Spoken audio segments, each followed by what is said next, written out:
Selamat malam Pak Aris. Malam, Malam Pak Kak Ibnu. Jumpa nih ya.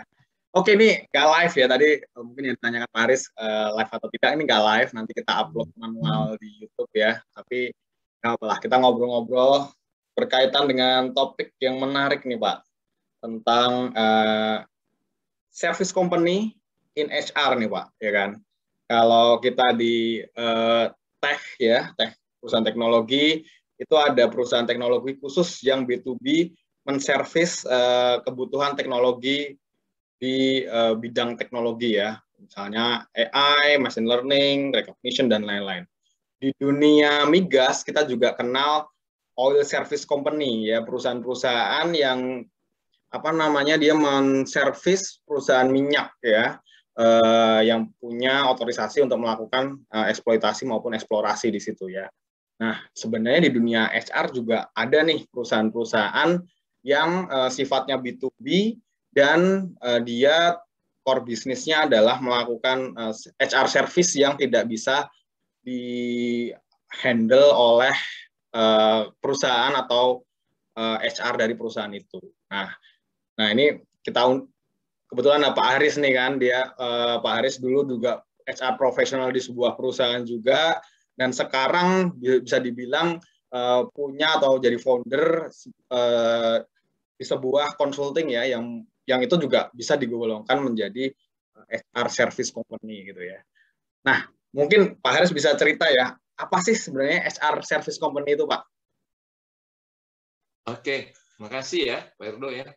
Jadi sekarang kan banyak faktor ya.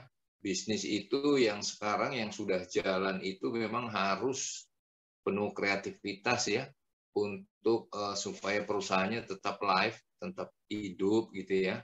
Tapi kalau kita lihat juga kan pertanyaannya juga bagaimana dengan karyawan-karyawannya juga yang bekerja di perusahaan ya, notabene-nya misalnya bergerak di bidang HR. Tentu kan mereka juga harus survive ya, karena nggak semua perusahaannya kan lagi posisi bagus. Jadi kalau kita bicara HR services, maka kalau kita lihat adalah bagaimana sekarang setiap orang harus punya ide, harus bisa mempunyai bentuk usaha, ya. Artinya secara individu atau kelompok, ya, bagaimana bisa membangun industri lain dengan services atau supporting ataupun pelayanan jasa di bidang HR yang teman-teman orang grup HR internalnya sendiri bukannya nggak bisa sih, cuman waktunya gitu ya. Dan memang juga kan mereka kan juga nggak untuk itu. Mereka kan melakukan yang secara rutin tentu ada. Jadi sebenarnya ini sebuah peluang sih, saya lihat. Jadi peluang ini sangat keren ya. Apalagi kalau kita lihat nih sekarang menurut saya sih setiap orang yang pernah bekerja di bidang HR, ya 5 tahun lah ya, atau sekitar itu ya, harus berani sih ngambil langkah baru, bikin pelayanan jasa lah, pelayanan jasa HR services yang barangkali step by step ya, nggak mesti tiba-tiba besar seperti perusahaan besar itu ya. Tapi apa yang bisa kita lakukan barangkali yang secara sederhana adalah mampu melihat kebutuhan organisasi dari sebuah perusahaan, apa yang bisa dibantu oleh perusahaan HR services tadi. Contoh yang sederhananya sih misalnya ya, kita bisa mensupport, mendukung kebutuhan OD gitu ya, organisasi development.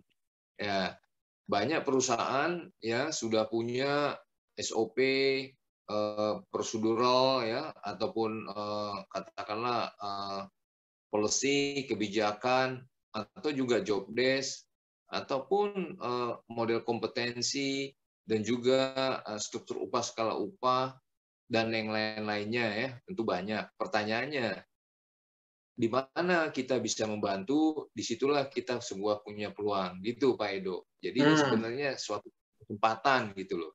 Jadi HR service company ini value-nya adalah mendeliver hal-hal yang mungkin belum bisa dilakukan atau memang keterbatasan waktu dan sumber daya ya dari tim HR internal ya. Oke Pak, kalau contoh-contohnya Pak, HR service company itu apa aja Pak tipenya Pak? Ya, ini kalau kita lihat ya banyak ya HR services company ya, mulai dari yang lagi sekarang ini ya tentunya ya, maupun yang model sederhana yang sebenarnya dibutuhkan oleh setiap perusahaan ya. Nggak semuanya sama. Tapi kalau yang lagi seperti ini kan banyak ya. Kalau kita lihat HR tech ya, HR teknologi ya, banyak perusahaan papan atas yang sudah melakukan. Tapi pertanyaannya yang paling penting adalah dari semuanya itu kita sebagai praktisi HR mewakili perusahaan itu, apa yang sudah kita adopsi, kita dapat dari pihak provider tadi atau HR services company tadi outside, efektif nggak sih? Nah, itu tuh kadang-kadang tuh yang menjadi key point-nya. Nah, itu kalau kita ngelihat, kalau kita punya kebutuhan ya terhadap jasa dari pihak luar. Jadi yang paling penting adalah seberapa jauh manfaat yang sudah kita peroleh tadi dari pelayanan jasa services tadi, pengaruhnya seberapa besar kepada pertumbuhan bisnis kita. Memang nggak langsung, tapi memang harus menjadi perhatian. Karena kan uang yang udah dikeluarkan sama owner, kan ditanya tuh. Biasanya begitu, Pak Edo.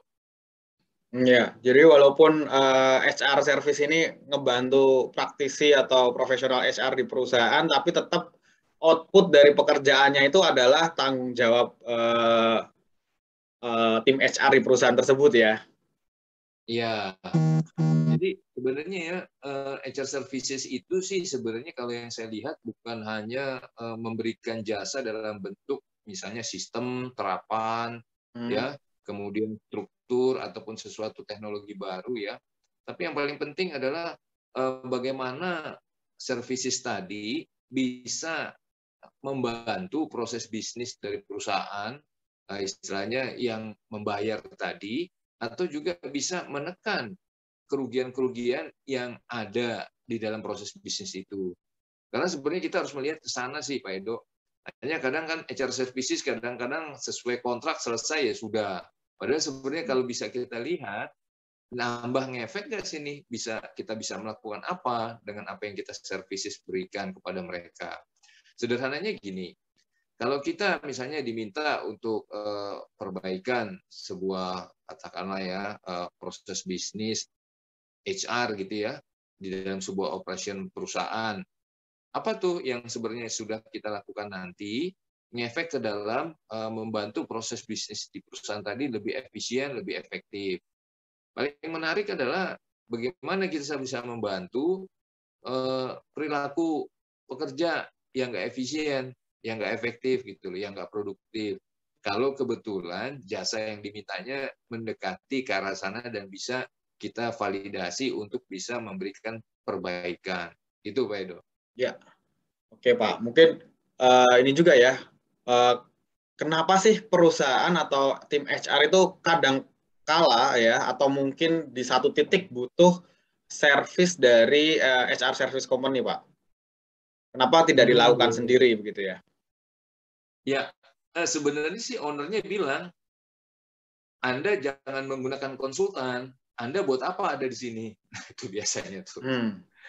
Jadi keluhan-keluhan orang HR itu ya yang baru kerja nih, biasanya level manager atau senior manager, kesulitan untuk memastikan atau mengkonvin atasannya bahwa untuk supaya hasil cepat, maka perlu change agent ya dalam hal ini pihak konsultan lah yang memberikan jasa services HR tadi. Tapi pertanyaannya adalah ownernya kebanyakan sulit memberikan persetujuan Pak Erdo. Nah, jadi sebenarnya kalau ditanya, kenapa sih perlu jasa services? Ya salah satunya yang sederhana adalah percepatan. Jadi percepatan untuk perbaikan proses bisnis di dalam bidang HR itu sendiri dan bisnis prosesnya. Jadi itu sih yang mendasari ya. Dan yang kedua, sebenarnya juga untuk HR tadi, teman-teman di HR tadi, untuk bisa melakukan yang lain lebih efektif dan produktif. Karena gini, organisasi itu kebanyakan gini. Saya kemarin ada tulisan tuh ya, saya baru ngepost juga sih di LinkedIn ya. Jadi saya tulis tuh tentang apa namanya sebuah pil atau kapsul ya untuk perbaikan cepat bagi CEO bila diperlukan. Itu saya bilang tidak ada tuh Phil yang bisa mengubah perubahan cepat gitu ya. Makanya harus jauh-jauh tuh dari CEO. Maksudnya gini, jadi kalau kita lihat CEO itu atau senior management kadang ingin cepat selesai. Persoalan bisnis maunya cepat diselesaikan. Persoalan orang kalau bisa lebih cepat lagi gitu loh.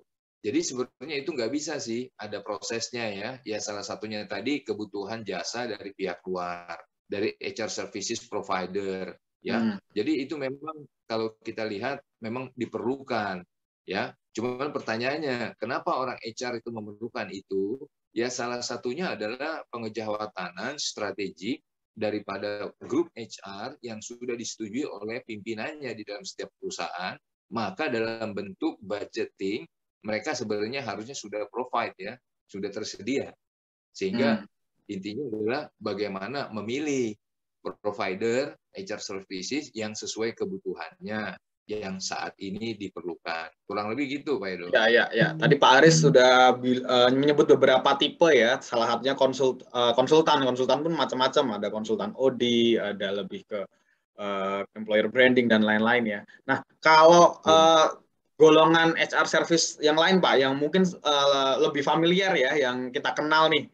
Salah satunya adalah jasa assessment, jasa outsourcing gitu ya. Kemudian ada juga provider training. Itu kalau menurut Pak Haris bagaimana bisa membantu tim HR yang ada di dalam perusahaan, Pak? Iya, banyak sih ya yang bisa mereka lakukan, Pak Edo ya. Jadi misalnya ya, jasa asesmen ya. Sebenarnya sih jasa asesmen itu ya banyak lah ya, teman-teman psikologi atau yang lain-lain, siapapun mereka yang punya kapasitas untuk melakukan itu ya. Sebenarnya yang paling penting itu adalah yang sifatnya adalah simple, sederhana, tapi langsung to the point, yes or not gitu loh. Nah itu yang kadang-kadang penting tuh buat katakanlah kliennya ya atau perusahaan yang meminta jasa tadi. Karena kadang-kadang kita harus melihat juga jasa yang kita berikan itu harus straightforward, jadi to the point. Nah itu juga memudahkan kita tuh untuk apa ya namanya ya kurang lebih repeat order gitu ya, atau katakanlah kita mudah dikenal. Demikian juga dengan jasa outsourcing ya, jasa outsourcing udah pastilah ya. Tapi kalau bisa sih punya ide ya atau inovasi baru lah ya. Peluang apa sih yang belum ada sesama kompetitor mereka ya, yang belum yang belum pernah dijual atau diberikan kepada perusahaan pembeli dalam ini industri yang membutuhkan. Nah itu peluang-peluang seperti itu penting sih saya lihat. Karena kalau kita lihat kan outsourcing yang ada kan sangat umum sekali kan, dan itu udah biasa. Jadi persoalannya adalah apakah kita akan memperbaiki produk sendiri atau pindah kamar. Nah, itu kajian-kajian itu lebih penting lagi tuh Pak Erdo. Jadi kalau kita lihat ya, kalau kita mau memperbaiki produk, ya tentu ada kajian internal perusahaan outsourcing tadi. Lebihnya apa, kurangnya apa. Terus masih mau main di bisnis yang sama nggak? Atau mau main bisnis yang berbeda dari yang sekarang. Nah itu sih perlu sih, karena apa sekarang udah VUCA disrupsi gini ya. Kalau nggak repot banget ya. Nah kemudian jasa-jasa yang lain kayak training provider ya, tentu udah mengikuti keteknologian kayak saat inilah ya. Ada kemudahan-kemudahan yang harus bisa diutilisasi ya untuk bisa lebih apa namanya mempertinggi ya nilai value sendiri terhadap perusahaan yang mau menggunakannya. Dan yang paling penting lagi sih sebenarnya sih komitmen ya. Komitmen untuk memberikan yang terbaik kepada katakanlah klien atau perusahaan yang mau menggunakan kita, Pak Erdo. Itu sih yang paling penting terlihat. Jadi di antara HR service company yang saling di bidang yang sama ini juga ada persaingan gitu ya Pak ya, untuk memberikan jasa yang paling terkini gitu ya, atau paling efisien gitu ya, sehingga juga bisa memuaskan teman-teman profesional HR gitu ya yang di internal perusahaan, supaya bisa mendeliver value juga ya. Oke. Nah, kalau menurut Pak Haris, tantangan teman-teman yang bergerak di bidang HR service company ini ya, di consulting, gitu ya, teman-teman dari konsultan, teman-teman dari training provider maupun tadi ya jasa asesmen dan lain-lain. Itu apa Pak di kedepannya? Yang paling penting sih kalau saya lihat Pak Erdo ya, sebenarnya jasa apapun termasuk jasa HR services ini ya, sebenarnya yang kita lihat adalah apa yang customer mau kita lakukan. Itu aja sih. Jadi kita harus tahu nih customer mau kita melakukan apa. Nah, kita harus pandai itu melihatnya. Nah, kalau udah begitu sih kayaknya kita bisa hidup terus tuh, Pak Erdo. Oke, oke, oke. Jadi memang perlu teman-teman yang bekerja di HR service company ini juga selalu harus customer oriented gitu ya Pak ya. Ya. Karena mereka jualan jasanya B2B gitu ya ke perusahaan gitu ya. Jadi harus mendengar tren-tren terkini juga, tantangan-tantangan perusahaan dan memahami klien-kliennya ya. Kurang lebih begitu ya Pak. Betul, betul.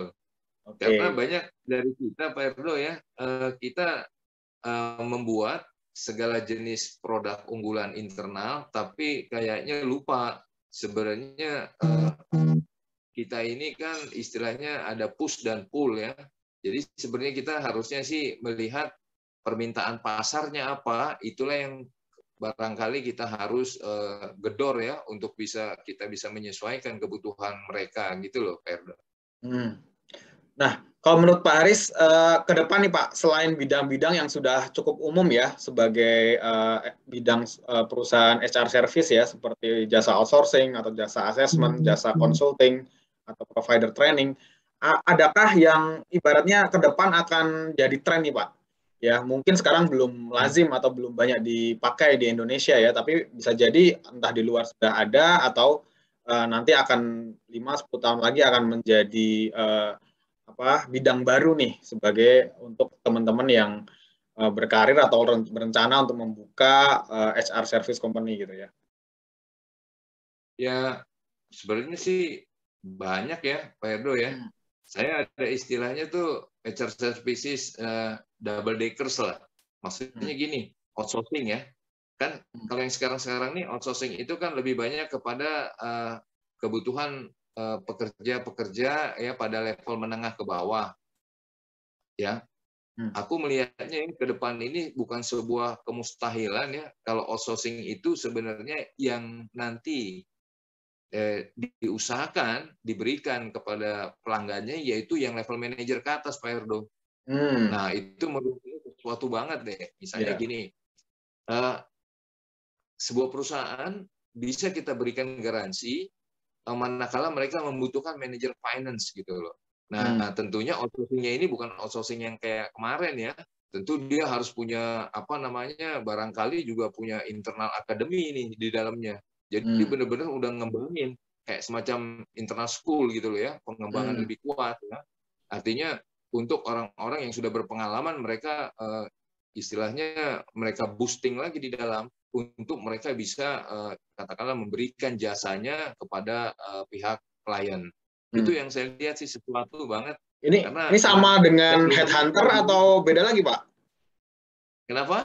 Sama dengan headhunter. Oh ya, satu lagi yang belum kesebut tadi ya, jasa headhunter nih yang sering dipakai perusahaan-perusahaan juga ya. Ini tadi yang disebut Pak Haris mungkin lebih ke pinjam gitu ya, talent gitu ya, atau kita outsource kan, jadi nggak di bawah bendera si perusahaannya ya. Kalau headhunter kan kita buy gitu ya. Jadi beda nih Pak ya. Misalnya Pak Heru butuh HR manager nih Pak. Ya, kan Pak Heru bisa nyari di headhunter kan. Tapi kan namanya disruption, tiba-tiba saya bisa punya jasa HR services, tapi saya memprovide orang.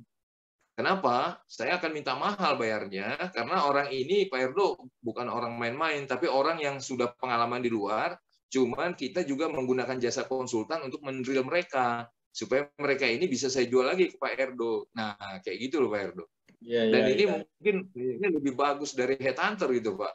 Karena ada semacam apa namanya close contact ya, close relationship antara lembaga HR services tadi dengan istilahnya yang ada di dalamnya Pak. Itu Pak Erdo. Oke. Dan ini sebelumnya kebayang juga nggak kalau itu sampai di level direktur? Ya, belum kebayang tuh saat ini sih, tapi ya tadi bisa jadi kan, who knows Mungkin ya di coba masa depan pertanyaannya itu, mungkin kita ya. bisa pinjam direktur perusahaan sebelah gitu Pak, untuk Jadi sementara ada yang menarik, memperbaiki bro. beberapa hal gitu. Ada yang menarik gini, salah satu pentingnya itu adalah sebenarnya teman-teman yang pakar di bidangnya, ya yang sudah mendekati pensiun atau sudah pensiun, itu juga bisa Pak Erno dipakai di dalam HR services tadi, tenaganya. Tetapi Hmm. tenaganya ini sebenarnya berguna pada saat dipakai, di-endorse kepada kliennya, itu sebenarnya sebagai tandem, Pak, untuk ngembangin orang di dalam sana. Nah, Hmm. ini yang sebenarnya nggak jalan di banyak perusahaan. Jadi Pak Erno lihat ya, kalau di perusahaan BUMN, di perusahaan swasta, teman-teman yang udah mau pensiun, itu orang HR-nya rada-rada bingung. Waktu disuruh mereka dikasih assignment, suruh ngajarin juniornya, Pak, kagak jalan. Karena di situ barangkali ada kebuntuan komunikasi, kebuntuan perilaku. Tapi coba kalau di orang ini ada di masuk perusahaan, jasa HR services, udah punya nama lagi, harga martabat naik, kemudian dapat duit lagi. Dan kayaknya pro gitu loh Pak Yardo. Hmm. Nah ini yang menurut saya sesuatu banget gitu. Iya, iya, iya. Jadi HR service company ini juga bisa menjadi apa ya? Pilihan karir setelah pensiun ya, Pak. Setelah mungkin teman-teman Betul yang banget. sudah jadi HR di perusahaan sampai karir vertikal, HR manager, HR director, pensiun dan mungkin bisa jadi salah Benar. satu Hmm. ya tadi provider juga ya, entah Tapi dengan perorangan catatan maupun Pak Yardo, sebagai bagian HR dari services HR service ini company tadi ya. memilih Pak Erdo. Jadi Hmm. orang yang masuk di sini juga di screening, nggak masuk sembarangan karena kita kan nyekolahin lagi gitu loh. Jadi konsep HR services company-nya ini Pak ya agak lebih berbeda lah dengan OSOS yang lain gitu loh. Akhirnya lebih ke arah profesional banget Pak. Jadi Hmm. ada in out-nya juga gitu. Garansi juga sih sebenarnya harusnya Pak. Ya, ya, ya, ya. Oke, Pak. Nah, ini mungkin kalau kita pakai analogi dunia migas tadi ya. Saya dulu punya teman gitu, Pak, di HR service, oil service company gitu ya. Dia bilang begini, Pak, engineer-engineer di oil service company itu biasanya lebih jago daripada oil company-nya sendiri, kata dia ya. Karena biasa menangani berbagai tipe klien oil company gitu ya, dengan berbagai karakter sumur, karakter tantangan engineering, tantangan alam dan semacamnya. Nah, ini berlaku juga nggak Pak untuk HR service company? Apakah memang dibutuhkan kapabilitas yang lebih tinggi ya untuk bekerja di HR service company, Pak?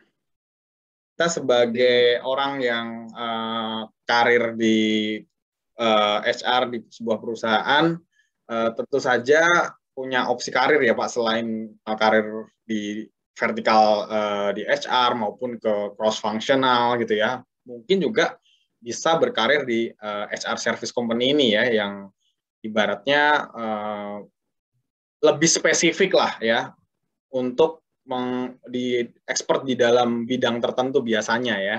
Dan tapi dengan klien yang lebih banyak ya, seperti tadi ya, oil service company yang dia biasanya service di bidang-bidang tertentu saja ya, nggak semua A sampai Z gitu ya.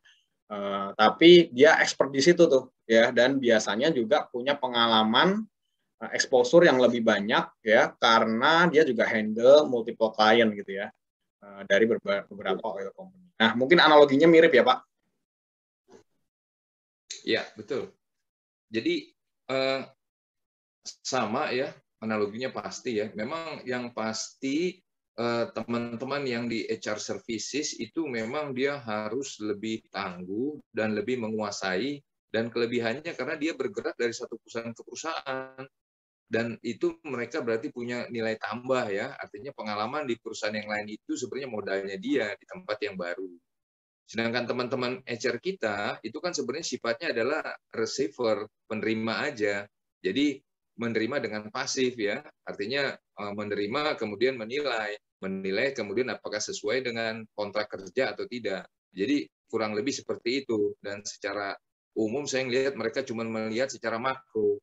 Jadi kalau melihat hasilnya udah oke, sesuai dengan perjanjian kontrak berarti dan. Tapi sebenarnya mereka kan perlu mengembangkan lagi, melatih, memulai, kemudian mengulang. Tapi fase itu yang saya lihat nggak dilakukan. Ya karena memang mereka kan melihat kalau udah selesai hasilnya dan sesuai dengan kebutuhan, mereka nggak melihat lagi tuh bagaimana memulainya. Nah itu yang saya lihat tuh Pak Erdo, makanya itu bedanya. Ya teman-teman yang ada di HR Services biasanya memang ada nilai tambah dan nilai lebih.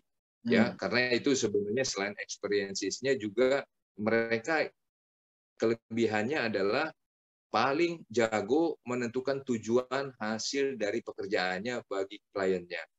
Sedangkan kliennya cuma menerima. Jadi kalau HR services itu nggak jago menentukan tujuan apa yang mau disampaikan kepada kliennya, itu biasanya nanti ada istilahnya misleading. Nah, itu yang penting tuh. Kadang-kadang kita sebagai HR services tuh kalau nggak kurang tepat ya dalam menyampaikan hasil dari kajian atau hasil services kita, nah itu akan menjadi suatu masalah. Dan itu yang saya lihat ya, meskipun gini, misalnya di HR services kita misalnya bicara OD lah, ya mungkin teman-teman yang di klien atau HR yang ada di perusahaan yang sedang dibantu oleh HR services tadi udah sertifikat misalnya, ya entah dari negara atau bukan ya, tapi pada intinya kan mereka cuma mengikuti pelatihan, ya kemudian cuma membaca, paling prakteknya seberapa banyak sih Pak Erdo? Nah, beda kan dengan HR services. Ini dia contoh-contoh atau yang sudah dia lakukan di banyak perusahaan, itulah yang menempa dia. Dan sebenarnya kelebihannya juga adalah kita sebagai HR services itu pada saat misalnya dalam HR services OD ya, memperbaiki perusahaan ya, membuat perusahaan menjadi lebih sehat. Kita kadang melihat Pak Edo banyak inefisiensi dan inefektivitas dalam proses struktur organisasi maupun pejabat-pejabatnya sudah nggak relevan lagi. Dan secara perilaku juga kita melihat nih, sebenarnya masalahnya ada di mana. Nah, itu sih yang saya lihat yang membuat teman-teman HR services itu berada pada punya kesempatan untuk menimba atau mengembangkan lebih lanjut ilmunya dan bisa lebih baik biasanya secara umum daripada HR yang ada di perusahaan yang sedang dibantu gitu loh Pak Erdo. Oke Pak, jadi karir di HR Service Company ini juga bisa jadi opsi jenjang karir ya. Walaupun tadi Pak Haris juga bilang tantangannya tentu saja berbeda ya ketika kita menjadi HR di sebuah perusahaan maupun kita menjadi HR service yang service beberapa klien perusahaan gitu ya dengan expertise tertentu atau bidang tertentu gitu ya. Oke Pak, nah ini mungkin pertanyaan selanjutnya lebih ke Pak Haris nih ya yang punya pengalaman dulu sebagai HR profesional di satu company dan sekarang lebih banyak ya mungkin dulu juga sampai titik tertentu beralih ke HR service company atau membuat HR service company sendiri. Nah, kira-kira perbedaannya apa Pak? Atau mungkin plus minusnya ya kita sebagai HR di sebuah perusahaan maupun kita sebagai HR services yang menservis beberapa klien perusahaan gitu Pak. Ya, sebenarnya sih perbedaannya pasti ada ya Pak Erdo ya. Tapi sebenarnya saya ngasih masukan aja. Teman-teman HR yang ada di perusahaan sebenarnya teruslah belajar tentang proses bisnisnya. Jadi jangan pernah lupa bahwa HR itu bicara bisnis dan people.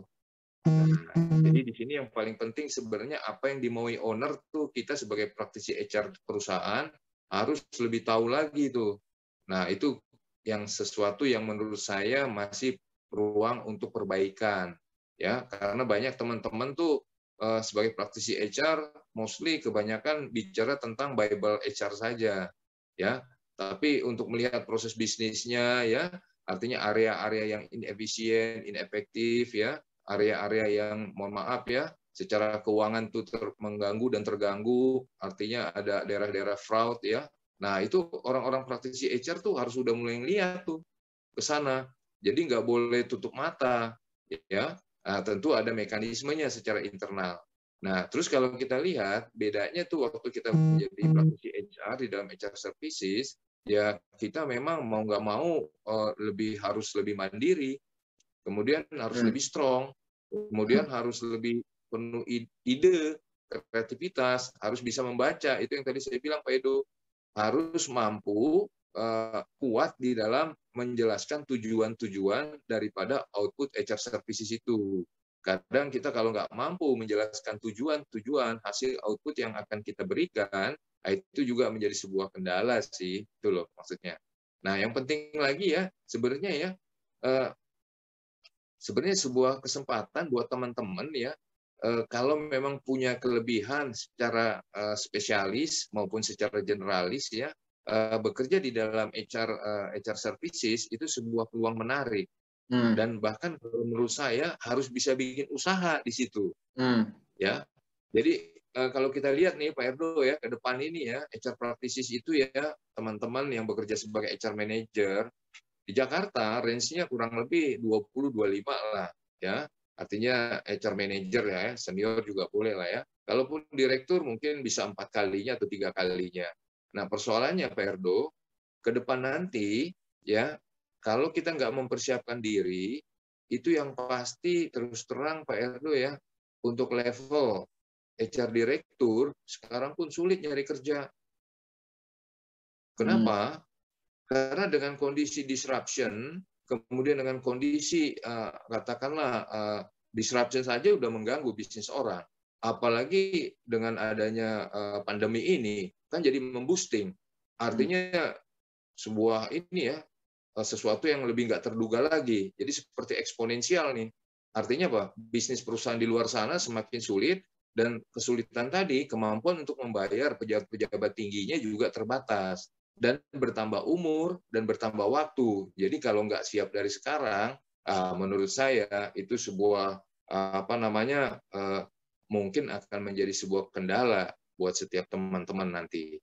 Dan saya sudah melihat kelihatannya persaingan juga semakin sulit, dan juga teman-teman yang muda juga kan lebih kreatif, lebih keren, dan itu juga menjadi sebuah sesuatu ya dengan HR teknologi yang mereka lakukan, yang mereka punyai, yang mereka bisa lebih baik.